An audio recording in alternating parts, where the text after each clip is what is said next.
Assalamualaikum warahmatullahi wabarakatuh. Perkenalkan, nama saya Rifa Hairani akan mempresentasikan tentang analisis dampak limbah atau sampah rumah tangga terhadap pencemaran lingkungan hidup.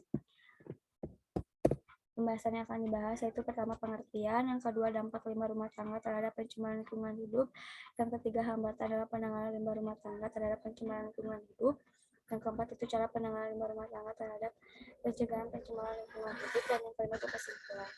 Yang pertama itu pengertian.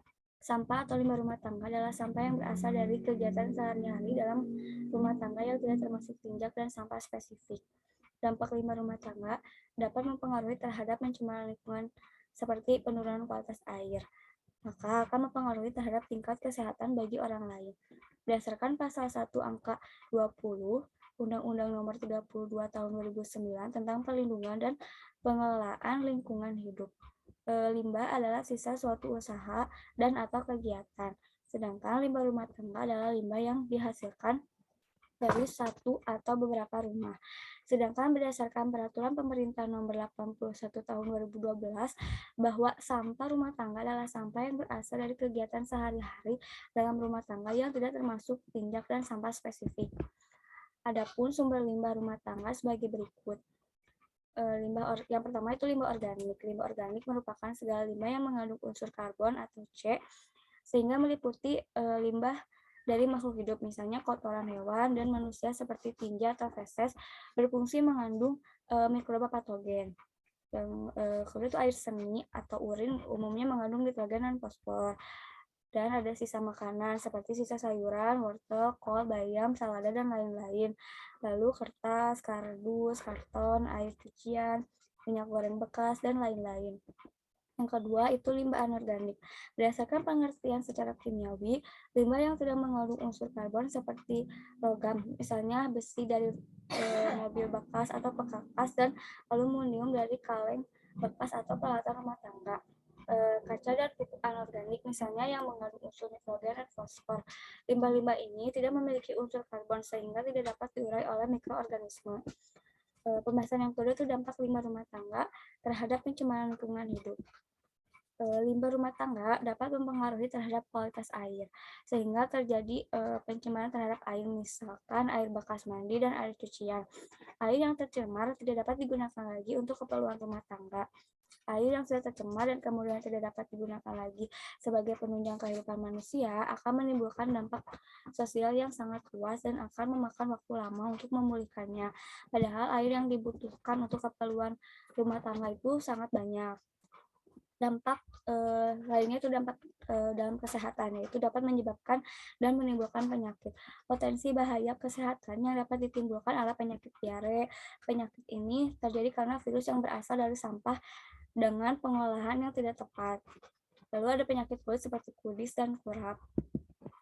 Berikut ini dampak negatif dari limbah rumah tangga yang masuk ke dalam lingkungan laut. Yang pertama, eutrofikasi. Penyebab terbesar adalah sungai yang bermuara di laut. Limbah yang terbawa salah satu adalah bahan kimia yang digunakan sebagai pupuk alam pertanian maupun limbah dari peternakan dan manusia. Salah satu yang paling sering ditemukan adalah deterjen. Yang kedua itu peningkatan emisi CO2 akibat dari banyaknya kendaraan, penggunaan listrik berlebihan, serta buangan industri akan memberikan efek peningkatan kadar keasaman laut. Peningkatan CO2 tentu akan berakibat buruk bagi manusia terkait kesehatan pernafasan. Salah satu fungsi laut itu adalah sebagai penyerap dan penetral CO2 terbesar di bumi. Dan yang ketiga itu plastik, yang menjadi masalah terbesar paling berbahaya, dan banyak hewan yang hidup pada atau di laut mengkonsumsi plastik karena kesalahan. Karena yang sudah jarang plastik yang terdapat di laut akan tampak seperti makanan bagi hewan di laut. Pembahasan yang ketiga itu hambatan adalah penanganan limbah rumah tangga terhadap pencemaran lingkungan hidup. Beberapa hambatan yang terjadi terhadap pengolahan atau penanganan limbah rumah tangga terjadi di antaranya sebagai berikut. Yang pertama, adanya ketidakpedulian dari orang-orang di dalam rumah tangga itu sendiri. Yang kedua, kurangnya kepedulian masyarakat terhadap kelestarian lingkungan hidup seperti membuang sampah rumah tangga ke sungai atau ke tempat-tempat yang tidak semestinya.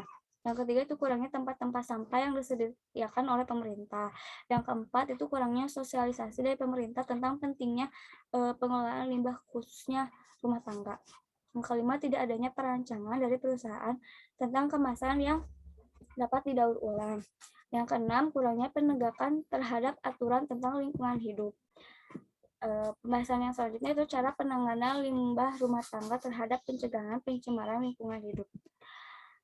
Yang pertama itu dengan cara daur ulang, dijual ke pasar loak atau tukang rongsokan yang biasanya tuh lewat di depan rumah-rumah. Cara ini bisa menjadikan limbah atau sampah yang semula bukan apa-apa sehingga bisa menjadi barang yang ekonomis dan bisa menghasilkan uang. Yang kedua dengan cara pengomposan, merupakan proses biokimia yaitu zat organik dalam limbah dipecah menghasilkan humus yang bermanfaat untuk memperbaiki struktur tanah. Yang ketiga itu pemisahan, yaitu dengan cara pengambilan bahan tertentu, kemudian diproses lagi sehingga mempunyai nilai ekonomis. Dan yang keempat itu dengan cara pembusukan. Limbah tersebut, untuk mendapatkan kompos pada proses ini akan ada energi organik yang terbuang dalam bentuk panas dan gas. Polusi yang terjadi mencakup udara, tanah, dan air yang terjadi dari proses pembusukan bahan organik. Karena aktivitas dari mikroorganisme patogen yang berbahaya bagi hewan dan manusia. Dan untuk yang terakhir itu kesimpulan. Kesimpulan yang pertama itu dampak limbah rumah tangga yang dibuang secara bersembarangan akan mengakibatkan terhadap penurunan kualitas air dan tidak dapat dipergunakan lagi. Dampak lain seperti pembuangan limbah sampah ke air laut akan menjadi perubahan terhadap air laut, maka kehidupan air laut akan terancam punah atau mati.